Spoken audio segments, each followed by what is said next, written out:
नमस्कार दोस्तों, स्वागत है आपका आपके अपने YouTube चैनल वर्मा सी इन्फॉर्मेशन में। दोस्तों, आप देख रहे हैं हरियाणा सरकार की घोषणाएं। 5 बड़ी अपडेट, 5 बड़ी घोषणाएं 2 सितंबर 2024 की सुबह 1 बजे, यानी 1 बजे की बड़ी घोषणाएं आ चुकी है और पूरी जानकारी आपको विस्तार से यहाँ पर एक एक घोषणाओं के बारे में चर्चा करेंगे। जानकारी अच्छी लगे दोस्तों तो वीडियो को ज़्यादा से ज़्यादा लाइक और शेयर कर दीजिए। अगर चैनल पर पहली बार आए हैं तो चैनल को सब्सक्राइब करने के साथ साथ में बेल आइकन को भी प्रेस कर लीजिएगा, ताकि आने वाली इसी प्रकार की घोषणाओं से रिलेटेड योजनाओं से जितने भी आदेश या निर्देश हैं, यानी जो भी बड़ी अपडेट आती है वो सभी जानकारी आपको यहाँ पर टाइम टू टाइम मिलती है। इसलिए चैनल को सब्सक्राइब करने के साथ में बेल आइकन को प्रेस जरूर कर लीजिएगा। तो आइए दोस्तों, आज की शुरू करते हैं वीडियो। सबसे पहले बड़ी घोषणा है, प्रक्रिया पूरी होने के बाद डिपो में आएंगी बसें। जी हाँ, कई हरियाणा के अंदर ऐसे डिस्ट्रिक्ट हैं जिसके अंदर ऐसी बसें हैं वो शुरू कर दी गई है, लेकिन अभी भी कई ऐसे रोडवेज डिपो है, यानी जहाँ पर ऐसी बसें अभी तक है वो डिमांड की गई है लेकिन अभी तक शुरू नहीं की है। तो प्रक्रिया जब भी पूरी हो जाएगी तो डिपो में आ जाएगी ये जो इलेक्ट्रिक बसें हैं, यानी एसी बसें हैं।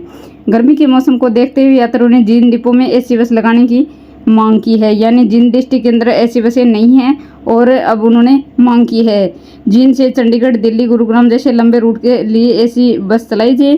पिछले साल अप्रैल की शुरुआत में मुख्यालय ने नई बस भेजनी शुरू की थी। मुख्यालय से जिन डिपो में लगभग 120 भेजी जानी थी, 100 से अधिक बस मिल चुकी है। वहीं मुख्यालय ने गर्मी को देखते हुए ऐसी बस चलाने की योजना बनाई थी। इसके चलते प्रदेश के जो विभिन्न डिपो से ऐसी बसों की डिमांड मांगी गई थी और जिन डिपो ने 5 ऐसी बसों की डिमांड भेजी थी, लेकिन मुख्यालय का कहना है कि कम से कम 10 रूट या इससे ज़्यादा का प्लान तैयार किया जाए जिस पर ऐसी बसें चल सके। तो कहने का मतलब यही है कि इन्होंने डिमांड भेजी हुई है, जैसे ही प्रक्रिया पूरी हो जाएगी तो ये जो एसी बसें हैं वो आ जाएगी। तो पहली बड़ी घोषणा है एसी बसों को लेकर। दूसरी बड़ी घोषणा की बात करेंगे कि कल जींद में मुख्यमंत्री नायब सिंह सैनी की रैली थी, जहां पर आयोजित जन आशीर्वाद जो रैली थी उसमें मुख्यमंत्री ने गिनवाए अपने काम, जैसे कि बस में जो फ्री बस पास है या फिर सभी के लिए एक तो 1000 किलोमीटर तक फ्री यात्रा के लिए वो बनाएंगे हैप्पी कार्ड। दूसरी बात है, बच्चों के लिए जो विद्यार्थी स्कूल या कॉलेज में पढ़ते हैं उनके लिए 60 किलोमीटर से दायरा बढ़ाकर 150 किलोमीटर कर दिया गया है। अब वो 60 से नहीं 150 किलोमीटर तक है वो फ्री में सफ़र कर सकेंगे। तो इन योजनाओं से लेकर 100 गज के प्लाट बंटे, इनको लेकर वहाँ पर सभी अपने कार्य गिनवाए हैं, यानी जो गरीब लोग हैं उनको 100 गज के प्लाट भी वितरित किए हैं हरियाणा सरकार ने। तीसरी बड़ी घोषणा है, दिव्यांग और वृद्ध घर से कर सकेंगे मतदान। जी हाँ, आप सभी को पता है कि विधानसभा चुनाव 5 अक्टूबर को होने जा रहे हैं। तो ऐसे में जो दिव्यांग होते हैं, यानी ज़्यादा दिव्यांग होते हैं या फिर वृद्ध जो चल नहीं सकते, ऐसे लोग हैं जो मतदान करेंगे तो वो घर से ही कर सकेंगे मतदान। चुनाव आयोग ने घर से मतदान का दिया है विकल्प, फार्म 12D भरना होगा। तो इसके लिए अगर वो जो बूथ पर नहीं जा सकते, जहाँ पर वोट डालना होता है वहाँ पर अगर नहीं पहुँच सकते, ऐसे में उनको फार्म 12 है वो भरना होगा। अगर वो फार्म 12 भर देते हैं तो वो घर से ही मतदान कर पाएंगे, उन्हें किसी भी जगह मतलब जाने की ज़रूरत नहीं, क्योंकि वो ऐसी स्थिति में जा नहीं सकते। इसलिए चुनाव आयोग ने ये विकल्प उनको दिया है। तो अगली बड़ी घोषणा की बात करते हैं हम, पोर्टल पर डाटा अपलोड होते ही मिलेगी छात्रवृत्ति। हाँ जी, जो छात्रवृत्ति है वो वन स्कूल ऐप पोर्टल पर अपलोड करना होगा डाटा विद्यार्थियों को। सरकारी स्कूलों में पढ़ने वाले विद्यार्थियों को जो छात्रवृत्ति प्रोत्साहन योजना का लाभ जो मिलता है, मौलिक शिक्षा हरियाणा के जो महानिदेशक है जिला शिक्षा अधिकारी ने पत्र लिखा है। इसमें वर्ष 2023 से 24 और 24 से 25 के जो लंबित विद्यार्थी है उनका data one school app portal पर अपडेट करने के लिए कहा गया है।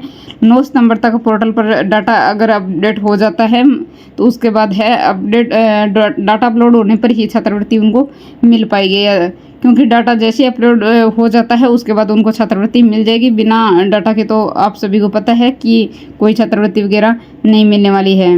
और डाटा में जिन विद्यार्थियों के जो बैंक अकाउंट है, बैंक का नाम है, IFSC कोड है, परिवार पहचान पत्र, ID पूर्ण नहीं है, उन सबकी सूची बना स्कूल पोर्टल पर ऐप में दिए गए स्टेटस ऑफ स्कॉलरशिप में दिए गए ऑप्शन में उपलब्ध है। तो स्कूल का मुख्य अपनी यूज़र ID से विद्यार्थियों की सूची डाउनलोड करके लंबित विद्यार्थियों को प्रोफाइल से पूरी कर सकता है।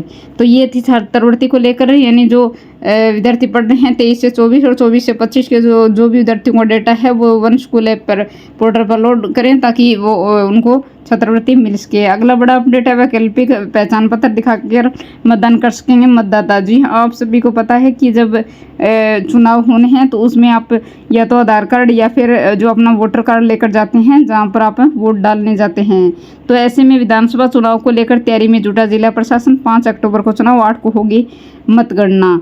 तो ऐसे में क्या है, 5 अक्टूबर को जो मतदान होगा, 8 अक्टूबर को चुनाव के नतीजे आएंगे। डीसी उत्तम सिंह ने कहा कि अपने मताधिकार का उपयोग अवश्य करें और इसके लिए प्रत्येक मतदाता यह सूचित करें कि उनका नाम मतदाता सूची में अवश्य शामिल हो। जिस मतदाता का नाम जो मतदाता सूची है उसमें अगर है तो वही अपने मताधिकार का उपयोग कर सकता है, वही वोट डाल सकता है जिसका उसकी लिस्ट में नाम है। और जिसके नाम तो है लेकिन उनके पास वोटर कार्ड अगर नहीं है तो ऐसे में चुनाव आयोग के द्वारा 12 वैकल्पिक पहचान पत्रों की सूची जारी की गई है जिसे दिखाकर आप वोट डाल सकते हैं। तो ये वैकल्पिक का मतलब है आप जो आप पहचान पत्र वैकल्पिक रखा गया है 12 ऐसे जो पहचान पत्र है उनको दिखाकर भी आप मतदान डाल सकते हैं अगर आपके पास लिस्ट में नाम तो है लेकिन आपके पास वोटर कार्ड अगर नहीं है तो। इसके लिए अगली बड़ी अपडेट है कि समय पर संदेश न मिलने से उपभोक्ता परेशान। बिजली के बिल भरने में हो रही देरी, भरना पड़ता है अतिरिक्त सरचार्ज। कहने का मतलब ये है कि बिजली का जो बिल आता है उसके लिए एक फ़ोन पे SMS आता है या मैसेज आता है, तो मैसेज टाइम पर नहीं मिलता है। इसकी वजह से उपभोक्ता परेशान है क्योंकि उनको बिल का जो टाइम है उसका पता नहीं चलता। ऐसे में अगर वो बाद में अगर बिल भरने जाते हैं, देरी से भरने जाते हैं तो उनको अतिरिक्त वो चार्ज देना पड़ता है, इसलिए उपभोक्ता परेशान है। 2 महीने बाद आया मैसेज। शास्त्री नगर निवासी कर्मवीर फौजी ने बताया कि उनके पास 2 महीने बाद बिल का जो बिजली का बिल है उसका मैसेज आता है। जब तक बिल पर अतिरिक्त सरचार्ज लग जाता है। यदि ज़्यादा बिल आने पर नहीं भर पाते हैं तो बिजली कनेक्शन भी कट जाता है। तो हर माह नहीं आता मैसेज।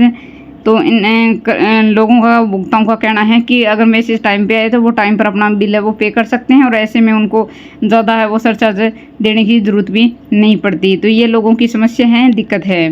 तो दोस्तों एक एक करके मैंने सभी जानकारियों के बारे में यहाँ पर आपको जानकारी विस्तार से बताई है। जानकारी अच्छी लगे दोस्तों तो वीडियो को ज़्यादा से ज़्यादा लाइक और शेयर जरूर कर दीजिएगा और चैनल को सब्सक्राइब जरूर कर लीजिएगा। धन्यवाद।